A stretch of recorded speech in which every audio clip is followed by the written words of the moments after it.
Good evening everyone. Welcome back to the NPTEL MOOC online course Tribal Studies in India, Interdisciplinary Perspectives and Approaches.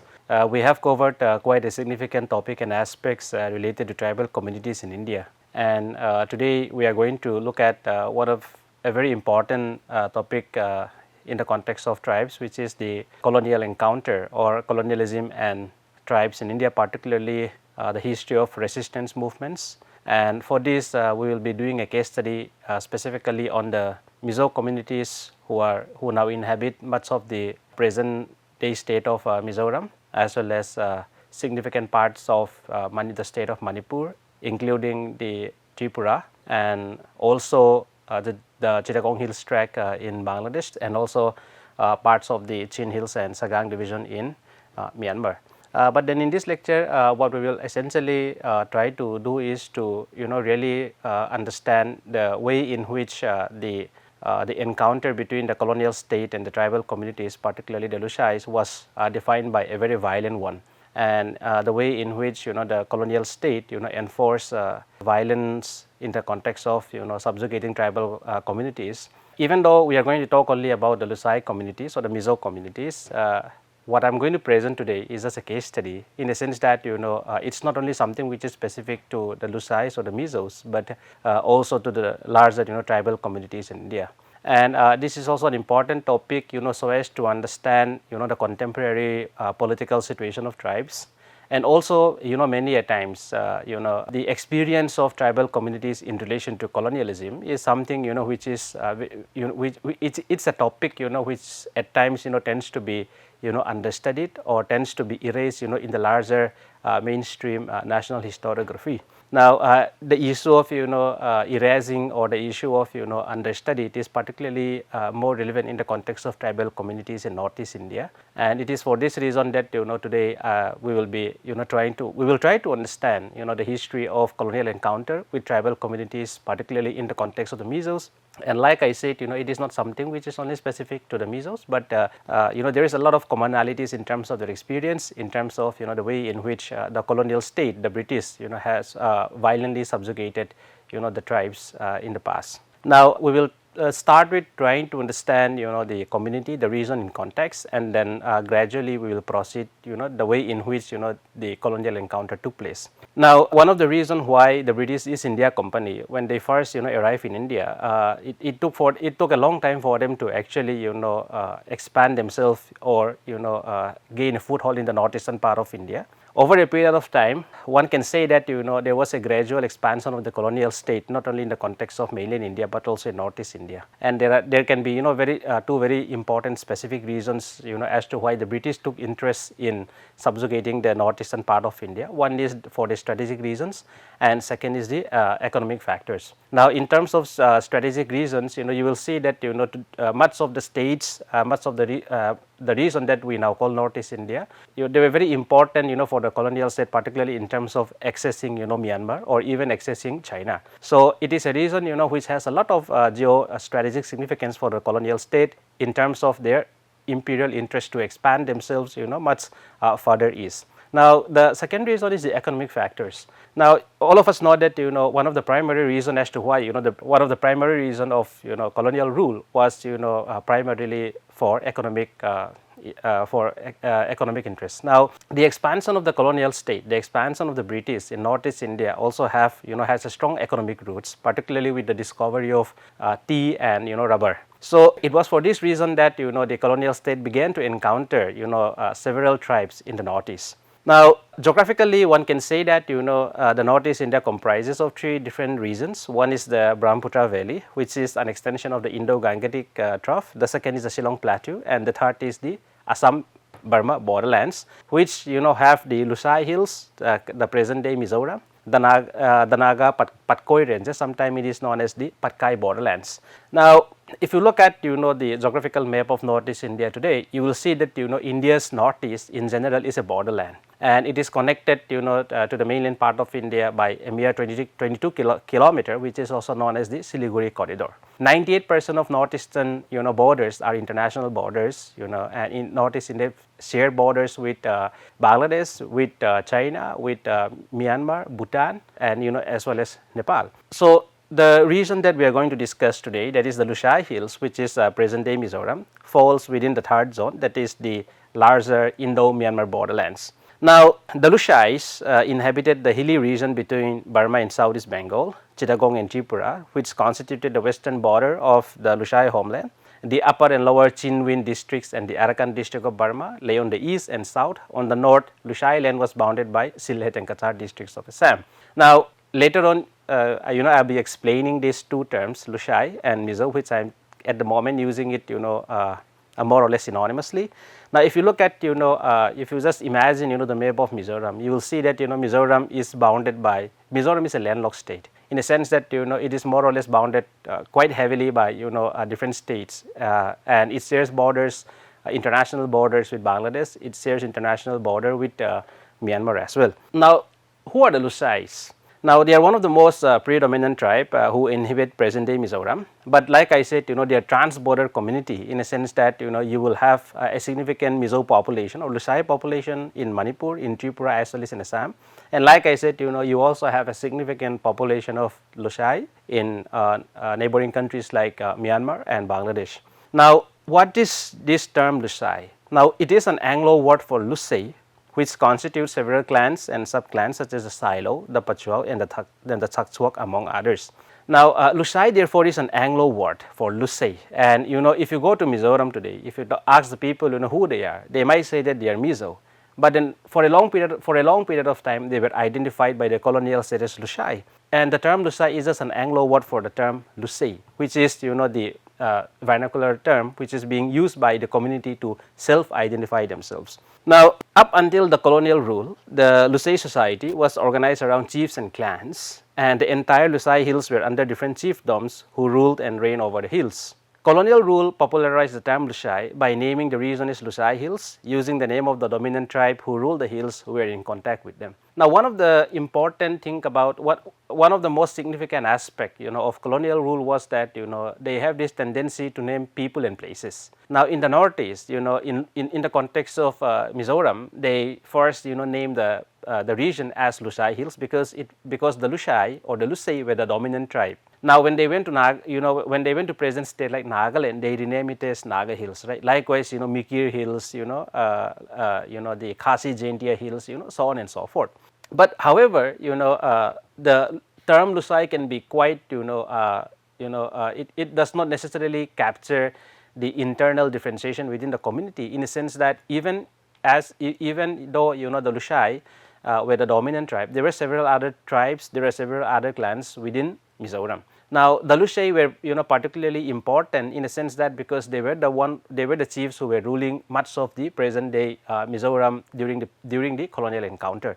It was essentially for this reason that the British have used and adopted the term Lusai. However, over a period of time, there was a strong feeling among the communities living in today's Mizoram that the term Lusai does not capture or it is exclusive because it does not include everyone who are inhabiting Mizoram. So, therefore, there was a move to rename the term Lusai and subsequently replace it with Mizo.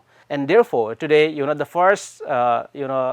first move was made by the in post-colonial period by renaming Lusai Hills into Mizo Hills in 1954, Chonekov Parliament, and then subsequently renaming Mizo Hills into Mizoram, which is the present day name for the region. And the name of the tribe, which was recognized by the colonial status Lusai, was renamed to Mizo.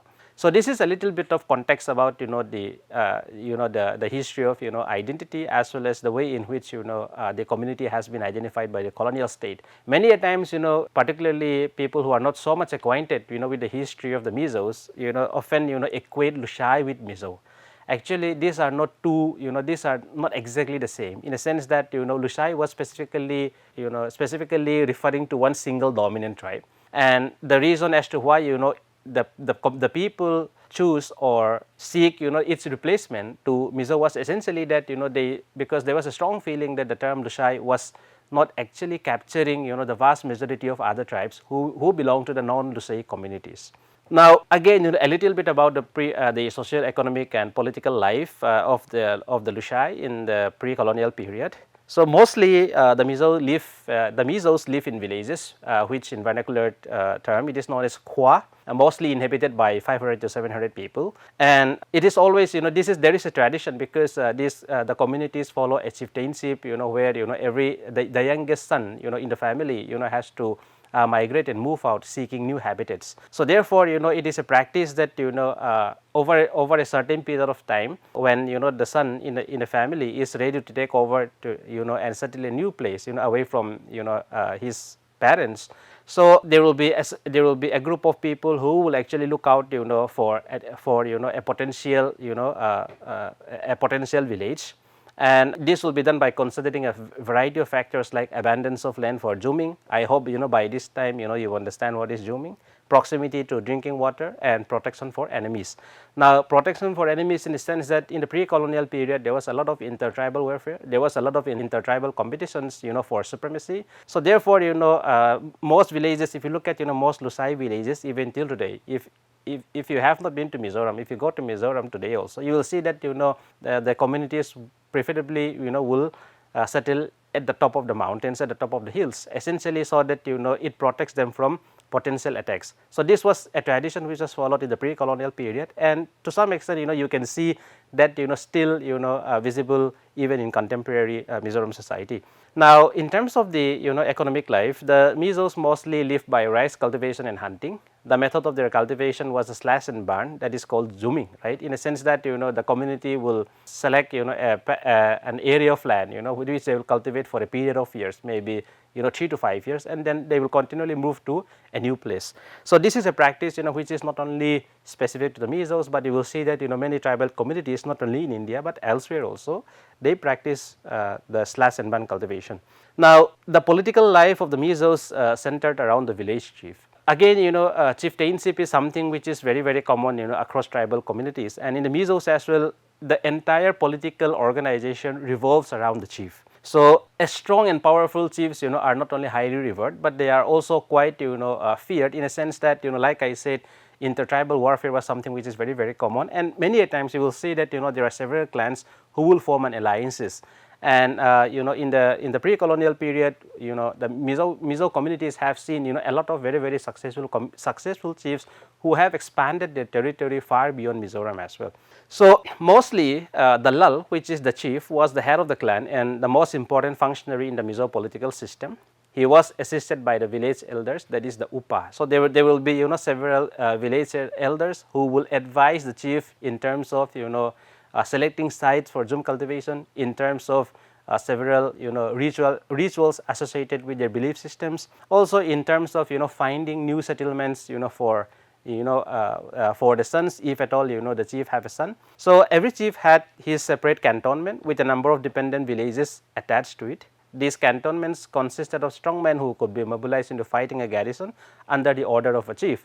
Now, like I said, in here we use the term cantonment, but then in Mizo language it is known as a zolbuk. It is like the male dormitory system, where mostly once a Mizo man attain the age of 18, they are compelled to live in the zolbuk. So there are several reasons as to why this is being done. One is that to pass on much of the the traditions associated with Mizo social life, but on the other hand, because of the intertribal kind of competition that they have, so there is always this fear that there can be any surprise attacks. So in that kind of event, it becomes very easy for a village to organize themselves and respond in case of any attacks from a rival chiefs. Now, how did this encounter with the colonial state took place, and what are its implications? So, in a nutshell, before I go into the details of this encounter, the encounter with the encounter of the Mizos with the colonial state, one can simply say that it was one that was defined by violence. So it was something which was very, very violent, and the nature of the subjugation of the entire Mizo chiefs was also an experience which was essentially defined by an excess of violence. Now, the expansion of the colonial state in the Northeast, particularly for commercial interests, brought them close contact with several tribal communities. Now, it was not that the British went to subjugate and rule over the tribes. Now, if you look at present day Northeast, you will see that Assam is one of the largest state, And it was the discovery of tea in Assam that began to receive a lot of interest among colonial administrators as well as colonial entrepreneurs. Now, the discovery of tea and rubber has led to the entrenchment of colonial expansion in the region. Now, if you look at the map of Assam, you will see that beyond Assam, it is mostly these regions like Nagaland, Arunachal Pradesh, Meghalaya, as well as Mizoram, and these are areas which were inhabited predominantly by tribes. Now, the plains and the foothills provided the tribes their natural outlets, and they would come down to the foothills to barter their forests, agricultural and handicraft products for salt, iron, etc., which were not available in the hills. So, up until the colonial rule, it was not that tribal communities such as in Nagaland or Manipur or Arunachal Pradesh or even Mizoram were living in complete isolation. They do have an interaction with the plain. They do come down to the plains to trade. They do come down to the plains for hunting and many other things. So, the British actually changed that in the sense that the colonial expansion, particularly in the context of tea plantation, was something which the tribe for the tribal communities was something which was economically, social and politically very detrimental. Now, the plains were also a very happy hunting ground for the tribes for the preparation of raids, kidnapping and slave procurement. The advance of the British not only halted this migratory movement, but also encroached on its suzerain areas. Mizos had self-assumed authority over the foothill plains and villages where they committed regular raids. They not only considered raids as a display of their authority, but they also imposed tributary levies on these villages, which the terror-stricken villagers paid. Now, if you look at all these hill states in Northeast India, which are predominantly inhabited by tribes, you will see that they are connected. There is a very important a buffer like zone between the plains and the hills, and those were known as the foothills. Now, many a times tribals like belonging to different communities will come down to the foothills for trade, even for raids, even for hunting slaves. Now, the expansion of the colonial state, particularly in the foothill regions, for example, in the context of Assam and Mizoram, particularly in Kachar region, was something that surprised the Mizos. They started seeing a new actors coming into the scene, and in many ways that disrupted the migratory movement of the people because they were no longer allowed to access the plains like before. So, that disrupted the socio-economic and political life of the people. Now, the advent of the British in the valleys of Surma and Barak and their attempt to de-recognize and usurp the authority of the tribals were resented by the Mizos. So, from the 18th to the 19th century onwards, the Mizos realized that the situation had changed with the advent of the Pale people. That is how the Mizos refer to the British, and woke up to the fact that the plains, which were the natural outlets for them, were not the same anymore. It had a new breed of people who not only objected to their acts, which were natural, but even sent armed expeditions into the hills and threatened their very survival. Now, many times if you look at the pre-colonial life of the Mizo communities or any other tribal communities, you will see that they were very migratory in the sense that they move from one place to the other place. It is not to say that they have a nomadic life. There is this sense of freedom of moving from one place to the other. And there was no idea of fixing oneself in a particular territory. Now, with the coming of the British, what they have realized is that their access to the foothills was no longer made possible. That is one. On the other hand, that disrupted the migratory movement of the people, and that affected their socio-economic life. Now, there was this very interesting observation by Effect Finding Commission, which was which gave a report about the people, about the new actors who were coming into the scene. So, the delegation reported that these enemies, that is the British, were different from the other people we have never seen. They are as white as gods. They clothe themselves from head to foot. They cover their feet with leather, and we believe they will not be able to climb the slopes of the hills unlike us. Now, many a times when we talk about the colonial history or colonialism, if you look at the writings about the Mizos as well, you will see that these writings are essentially from the perspectives of the colonial state or the British, maybe the missionaries, maybe the administrators, so on and so forth, or even the military officers. Very rarely we come across the perspective of the community themselves in terms of what is their view about the British, right? What do they have to say about these people who have just come and disrupt their lives. Now, for the Mizos, this British were not, they were entirely, different in a sense that in terms of how they look. That is why they call them, they are as white as gods. They clothe themselves from head to foot. Now, if you look at, the colonial perspectives in the Mizos, you will see that, they were portrayed as savages, they were portrayed as wild, portrayed as primitive, portrayed as, barbaric. Now, these are the kind of, very, very terrifying stereotypes that were being used, by the British to, refer to the Mizos. But then what gets erased is that, how do the Mizos, for instance, define the British? What is their perspective? How do they look at, the incursion of the colonial state, into their territory?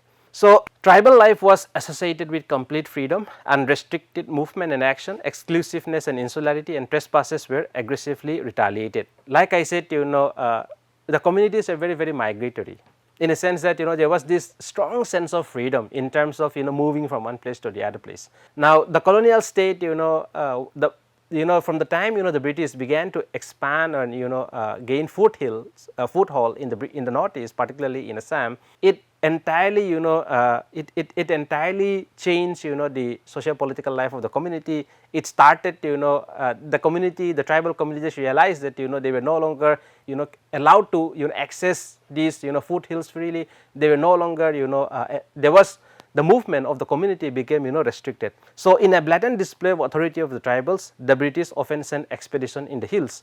Now, the encounter with the colonial state, began, with this expansion of tea plantations, particularly in Assam. So, over a period of time, from, the early 19th century onwards, what happened is that, there was a lot of, small scale as well as, large scale military expeditions that were sent inside the hills with an attempt, to subjugate the tribal communities. Now, British interests, specifically in the northeast and Lusai Hills. The British expedition into Lusai Hills was motivated by security concerns, trade interests, and the need to assert political dominance over a region perceived as lawless and hostile.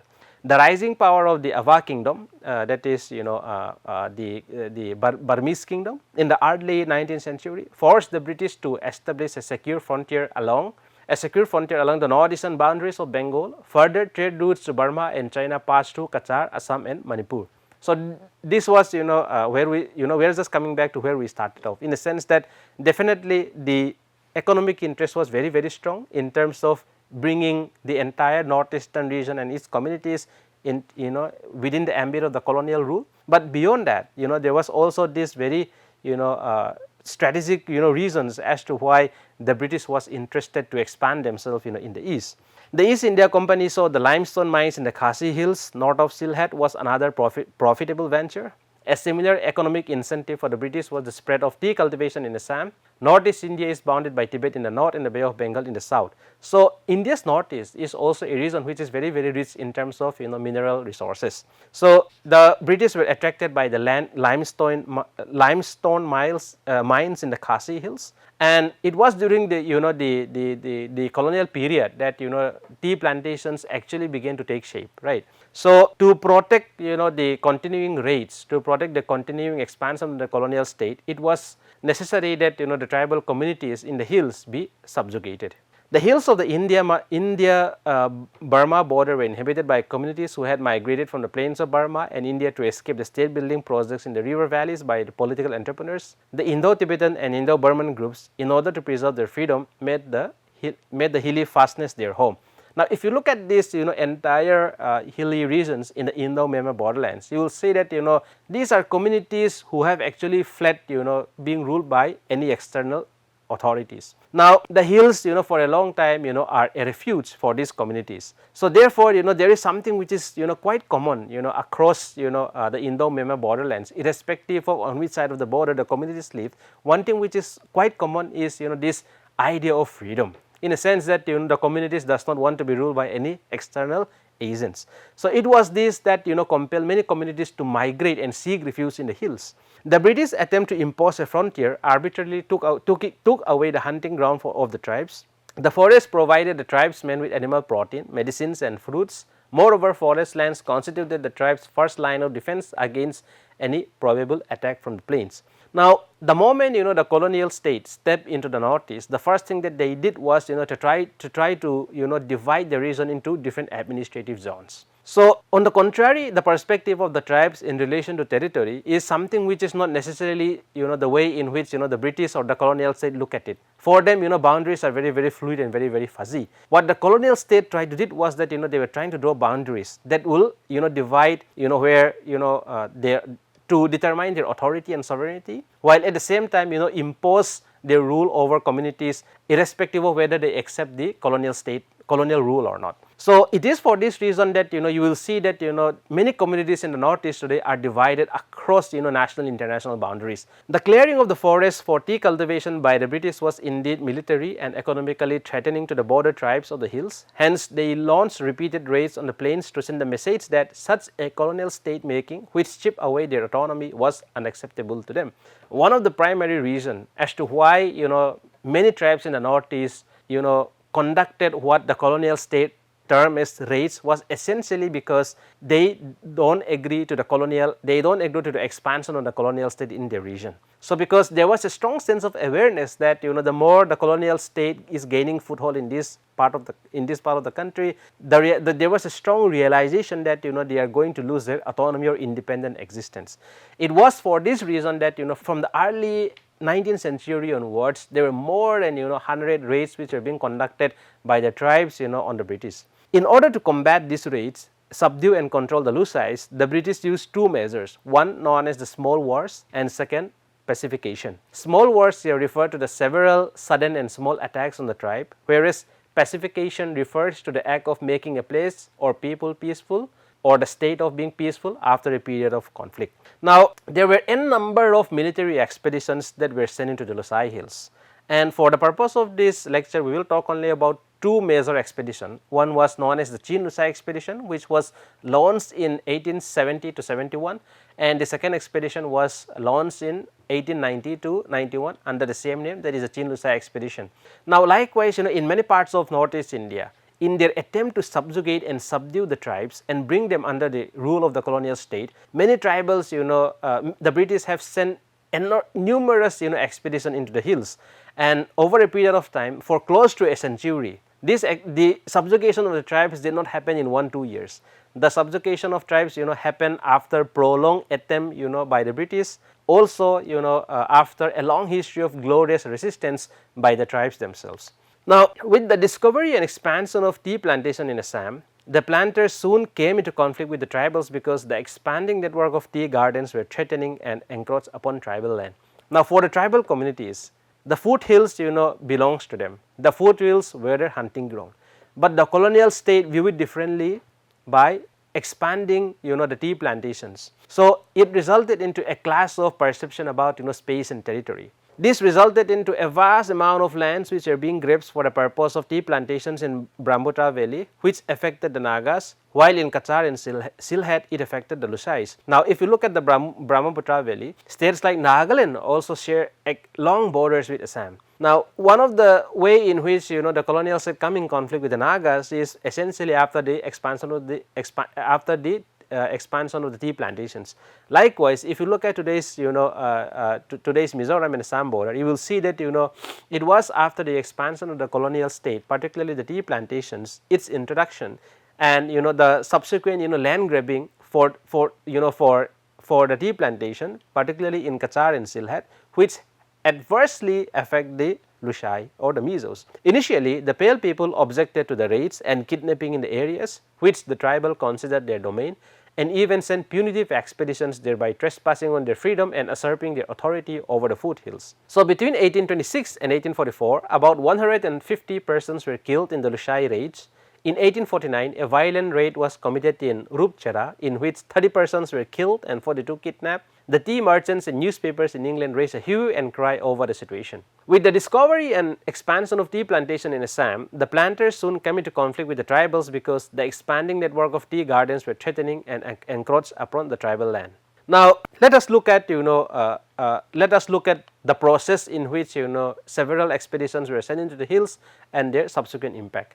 So, the failure to maintain peace in the frontier through indirect rule resulted in the transition to direct rule in the Lusai Hills. Now, it was not that the British have a lot of interest to subjugate the tribal communities. They don't see a lot of economic promise by ruling over them, because these are to them too hilly, they were unproductive, there is no economic incentive to bring them under the colonial state. So therefore, for a long time, despite the fact that the British come into close contact with these tribes, there was no real intention to subjugate them. But over a period of time, it became, from the perspective of the colonial state, it became necessary, to maintain peace, and protect the commercial interests, of the colonial state. It became imperative that, these tribes be subdued and put under the colonial state. So the process of trying to subjugate, the tribes entailed several small wars against the Lusai, and it's lasted a maximum of 1 to 4 months between 1850 to 1859. As a response to the frequent small-scale Lusai raids along the Cachar-Silchar region, the East India Company decided to act aggressively. The British launched military expeditions in response to the persistent Lusai raids, starting with Lieutenant Colonel Lister 1850s campaign, which revealed the strength of the Lusai resistance and the challenges of securing lasting control. Definitely, the British, were far more superior in terms of their military, in terms of their military might, in terms of the kind of resources they were capable of amassing. But then it was not very swift, it was not very easy for them to entirely subjugate the Lusais at one go. It took them almost a century to entirely subjugate this Mizoram and other parts of tribal tribal lands in northeast India. So a defensive strategy emerged, leading to the subsequent establishment of military outposts along the frontier to monitor and deter future intrusions. As a counter to Lusai raids on the British territories increased in frequency and intensity, especially along the Chittagong frontier. In 1869, the British attempted to follow a soft policy against the Lusai. It was decided to station an officer in the Lusai hills to engage the chiefs. However, nothing much was achieved. So like I said, for a long time, the British definitely, they think that the tribes are creating a lot of economic loss. They are nuisance to the colonial state. But then they also were not very keen to entirely subjugate and rule over the hill tribes, because they see the region, they see the people as economically unproductive. So they will be actually spending more money to administer them, right? So for a long time, there was this attempt, or what they call the soft policy, where the British were more interested to have a kind of peaceful agreement with the Lusais, and that would serve their commercial as well as political interests. However, from the perspective of the tribe, this was something that was almost impossible until and unless the British withdraw themselves from the foothills. Now, as a result, since the soft policy of the colonial state did not work out, as a result, there was the first Chin Lusai expedition, which was launched in 1871 to 72. Now, the Lusai expedition was a major military effort involving 2 columns of British troops advancing into Lusai territory with artillery and supply chains with 2 columns. The Lusai resisted using guerrilla tactics, targeting British supply lines, ambushing troops, and leveraging their knowledge of the terrain. So the British responded with a scorched earth policy, destroying villages and food supplies to weaken resistance, while also taking hostages to pressure Lusai chiefs into submission. Now, why did the British launch? Why did the British change their mind, particularly in relation to the Mizos? Was essentially because of the killing of James Winchester, and also the Lusais. They not only killed James Winchester, they also took away his daughter Mary Winchester, as a slave. So that actually, greatly upsetted and create a lot of uproar, back in England.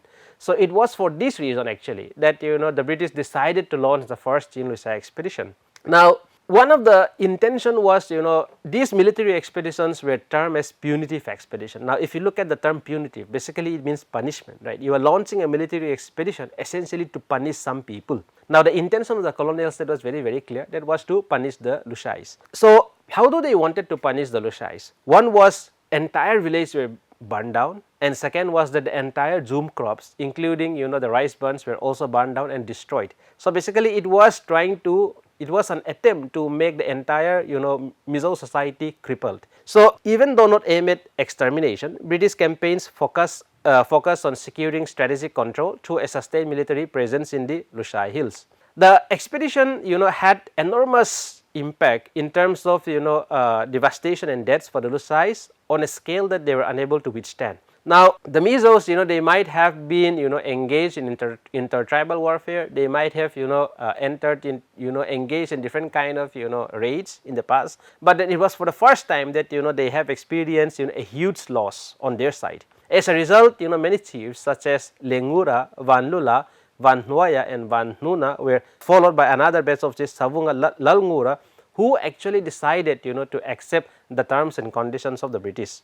Now, Lalzika and Benghuaya, who were chiefly responsible for the killing of James Winchester, surrendered to the British. As a result of this surrender, there was 16 years of peace in between the British and the Lushais. During this period, with the death or aging of the chiefs, the younger leaders who took over were resentful of the restrictions imposed on them by the British. They realized that the only way to get back their earlier freedom was to overthrow the British. Now, basically, like I said, Mizos follows a chieftainship system, and almost, all chiefs, irrespective of the size of the villages, irrespective of the number of people who live in the villages, more or less are independent chiefs. Now, the moment their parents, the moment the chiefs die, and their sons took over, so they begin to assert themselves again, and they were quite resentful of the fact that the British restrict their mobility, they restrict their movement and denied them access to the foothills. And from the 1880s onwards, what we see again is that there was a resumption of violence in the Assam Mizoram border regions, particularly in the foothills. So in that context, the Lushais begin to renew raids in the 1880s that threatened British economic interests, leading to stronger frontier security and a proactive territorial strategy. The British also exploited the intertribal conflicts, arming rival groups like the Kukis to weaken Lushai resistance and reduce British military burden. In 1883, the political legend reported that the Kuki villages located south of Manipur Road function as the first line of defense against the Lushai inroads. Now, when the Chin Lushai expedition was launched, it was not launched only from one column. There was always two columns that the British used, because even among the Lushai chiefs, it was not like all the entire chiefs were up in arms against the British. Definitely they were up in arms against the British, but many a times they were not fighting as one. So in the sense that they have their own interests, and there was not necessarily a united kind of resistance against the British. In that kind of scenario, it was very easy for the British to exploit the intertribal differences. Survey parties escorted by military units mapped the region, assess resources and establish clear boundaries for governance. Despite these efforts, British failures to protect allied villages led to periodic punitive expeditions, reinforcing imperial control over the region. Now, the British, the colonial state had put persistent effort to try to make sure that the colonial interests, in particularly the commercial interests were protected. But then the Lushais continued to engage in raids, particularly in the foothills, and this resulted into periodic punitive expeditions from the colonial state, and subsequently in the second Chin Lushai expedition was launched in 1889 to 1890. And unlike the first Chin Lushai expedition, the major objective or the main intent of the British have changed, which was to not only punish the Lushais but also subjugate them and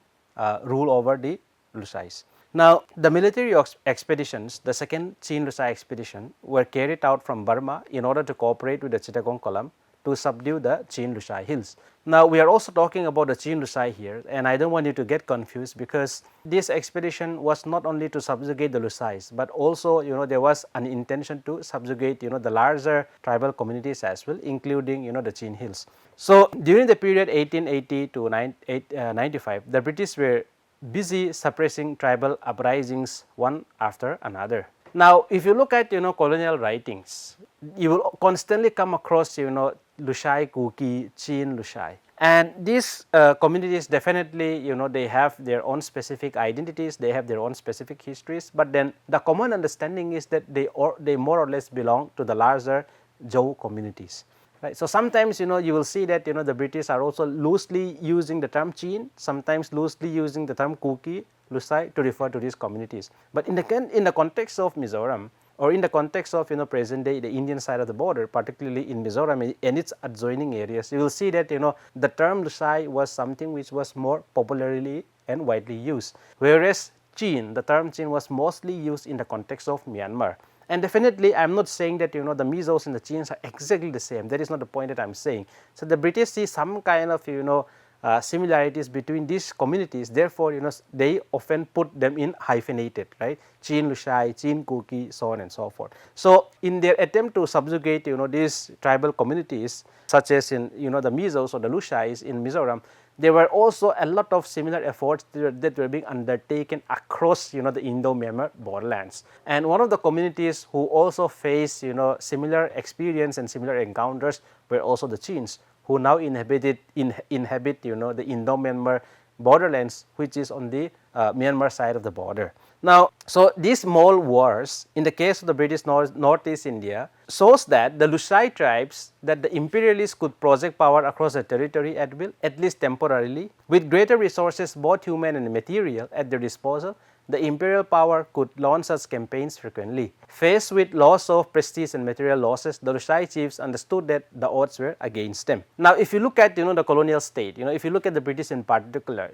you will see that during the heyday of the colonial state, the British as a colonial empire was ruling at least maybe 30 to 35% of the entire landmass in the world. Now, for a community like the Mizos, who live in whose population is very, very small, whose method of warfare is considered to be something which is still very, very primitive, fighting or resisting the colonial state definitely definitely was very, very glorious in some sense. But at the same time, sooner the Lusais, the Mizos realized that the odds were entirely against them, because in terms of military strength, in terms of military technology, in terms of the ability of the colonial state to amass different kind of resources, they were not just at par. So, the massive attack by the British and the counter-offensive by the Lusai tribes reached the scale of a prolonged war. It finally succeeded in getting most of the chiefs to submit to British authority.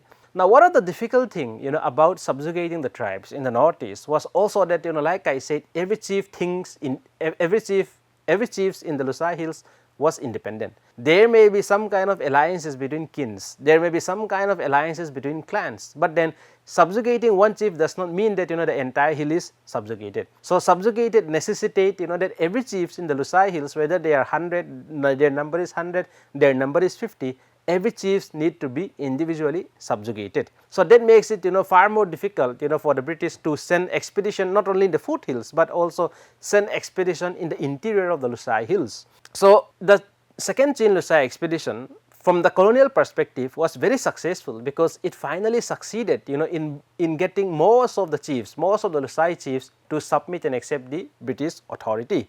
Now, what did the British do immediately after expanding their inroads into Lusai Hills? It first built a road connection between Chittagong and Kale, and in setting up outposts at Aizawl and Lunglei. Now, these were the colonial spelling which was being used by the British. Today we call it Aizawl, the other one is Lunglei, which are two most important places when it comes to Mizoram. Aizawl because to control the northern part in particular, Aizawl is like the center.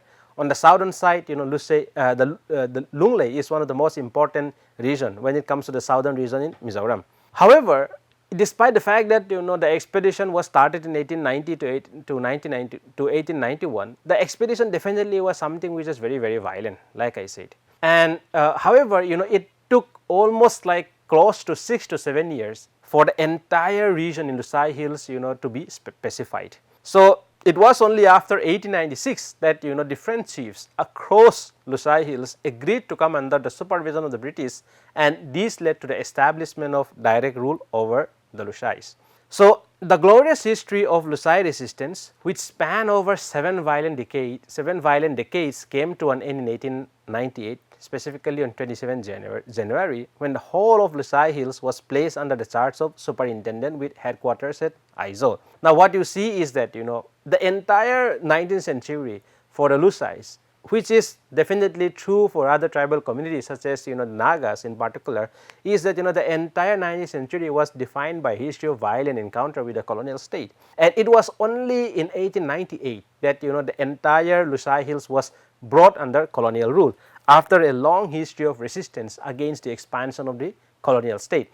The Lusai chiefs were just not agreeing to accept any other agent to rule over them. it was this that has brought in a lot of violence. It was this that have brought in a lot of deaths and destruction in the particularly for the Lusais. And in 1898, the entire Lusai Hills across the entire Lusai Hills, the chiefs were brought under the colonial state, and they were put under political superintendent who was ruling over the entire region. Now, what did it do? What were the impact? Now, one of the impact was that these tribal communities in the northeast, like I said, they were being projected and portrayed, with several terrifying stereotypes like wild, barbarous. Now, an attempt to subjugate them was also an attempt to pacify them. Ironically, colonialism hints on violence, but then for the colonial state, it was the people whom they subjugated, who they refer to as violent. So, this is something which is very irony about colonialism. So, however, this portrayal of tribal communities as violent, as uncultured, as backward. Now, with the entrenchment of the colonial state in Lusai Hills, one of the attempt was to actually pacify these people. So, administratively, the Lusai region was divided into north and south Lusai Hills. It's governed separately under Assam and Bengal administration. The complex governance system extended into Chin Hills and Arakan, reflecting British efforts to consolidate over tribal areas. Now, for the first time, we begin to have a distinct administrative zones in the form of North and South Lusai Hills. Now, the North Lusai Hills was administered separately from Assam, whereas the South Lusai Hills was administered from Bengal, particularly from East Bengal. Now, likewise, similar form of administrative structures were being imposed elsewhere. In Naga Hills, Nagaland was also an amalgamation of two districts, right? Likewise, in Chin Hills as well. So, the British employed indirect rule in the Lusai Hills, allowing traditional chiefs to retain their authority while embedding them within the colonial administration. This created a dual system of governance that served British interests while maintaining local power structures. Now, all over the world, there is something which is very, very crucial about the experience of colonial state in terms of administering whom they refer to as tribal communities, is that all over the world, in some or the other sense, they have used something known as indirect rule. Now, indirect rule is mostly implemented in areas, particularly in the context of India, where British designate these regions and spaces as excluded areas. Now, what is the meaning is essentially that administration of these areas are vested with the political superintendent, and these regions have no political representation, and customary norms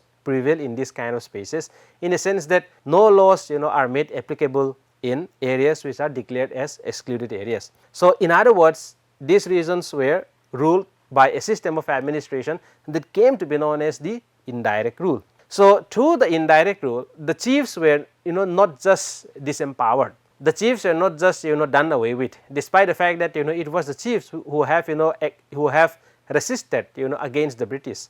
Rather, what the colonial state did was that integrate the chiefs into the colonial administrative systems, and later on what happened is that the chiefs themselves becomes the eyes and ears of the colonial state. British political officers regularly toured Lusai villages, reinforcing imperial presence, monitoring chiefs and assessing military outposts. They made frequent interventions in local disputes, and forced collaboration eroded the prestige of traditional chiefs, centralizing power under British rule.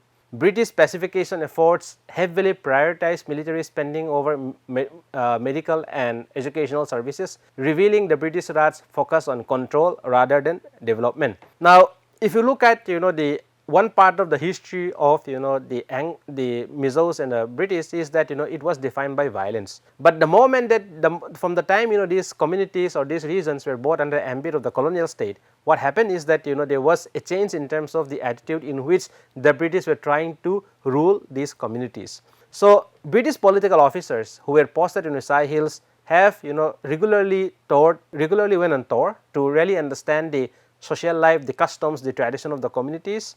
And in many ways, they become, they become central part of the everyday life of the community by intervening themselves in local disputes, and also, ensuring that, the authority of the chiefs, is being controlled to an extent that, they look up to, the British political superintendent for any kind of political advice. Now, what we see is that, there was no real effort in terms of, providing welfare to the communities, there was no real effort in terms of trying to uplift the community socially and economically. What was the colonial interest was to keep the tribe as they are, in a sense that as long as the tribes are prevented from mobilizing themselves and revolting against the colonial state, what the British actually did was making sure that their rule is being unquestioned and undisturbed, and these hills remain peaceful as long as the British stays in India. Now by 1898, British policies had altered Lusai society, traditional practices declined, wage labor expanded, and Western economic integration deepened. Now if you look at the larger Mizo history, if you look back at it, you will see that the colonial state, the colonial state or the colonial agents in the form of political administrators, in the form of missionaries, or for that matter anyone associated with the colonial state, they were the one who have actually produced enormous writings about the Mizos. Now to go back and really understand this period, you will see that many a times these monographs were not only written from the perspective of the communities, but they actually become expert on the communities that they were governing. Now even in the case of the Mizos, the Mizos in many ways continue to rely on the kind of documents, the kind of customary rules and norms that were being written by the British, by the British political officers. So in that context, in many sense it was the British become a kind of paternalistic agent, in a sense that in terms of how to bring about socio-economic change in the life of Mizo society. And over a period of time, what happened is that new ideas begin to take root. Whether these ideas are positive or negative, that is a different matter. But what we see is that different forms, different identities, different way of organizing social life also begin to take root, particularly with the coming of Christian missionaries in this region. Now overall, what we did in this lecture was to really try to understand the history of colonial expansion in the Northeast through a case study of the Mizos. And like I said, the Mizos today are a trans-border community. Of course, maybe 80% of the entire Mizo population live in Mizoram today, but you will see that these communities are quite administratively divided within Northeast India. You will have some Mizo population in Manipur, in Tripura, in Assam, as well as in Meghalaya. So what the colonial state did was that the British colonialism was not only about ruling the people. Colonialism was also about how different kind of new identities were enforced, different administrative structures were introduced. Now for many people, you will see that the coming of the colonial state, was something which was very, very traumatic, because it divided communities, it divided families across borders. And today these borders are more or less accepted as borders as if they exist in time immemorial. But if you look at the history of the Northeast, you will realize that these borders are very, very recent. And it is for this reason that there are a lot of resentments against colonially imposed borders, because many communities will say that these are artificial borders, but that is entirely a different story. Now what I wanted to really convey is that despite the fact that the Northeast, the Northeast, the historiography of the region, the communities living therein have been understudied, but if you look at the history of the region particularly, you will see that there is a long history of resistance against the colonial state, and this is despite the kind of administrative isolation that the communities were put under. Now even after the coming of the colonial state and the entrenchment of colonial rule, even in the context of Mizoram, different new kinds of resistance emerged, particularly at the dawn of India's independence. In the context of Mizo society, what we see is that there was a lot of resentments against colonial exclusion policy, in a sense that educated Mizos began to demand political representations. Educated Mizos rise up and revolt against the institution of the chief, because the chiefs were more or less becoming an agent of the colonial state, in a sense that the colonial state transformed the institution of chieftainship in Mizo society during their 60 to 70 years of rule in Mizoram. So this long history is important to really understand the contemporary situation of tribes in many ways.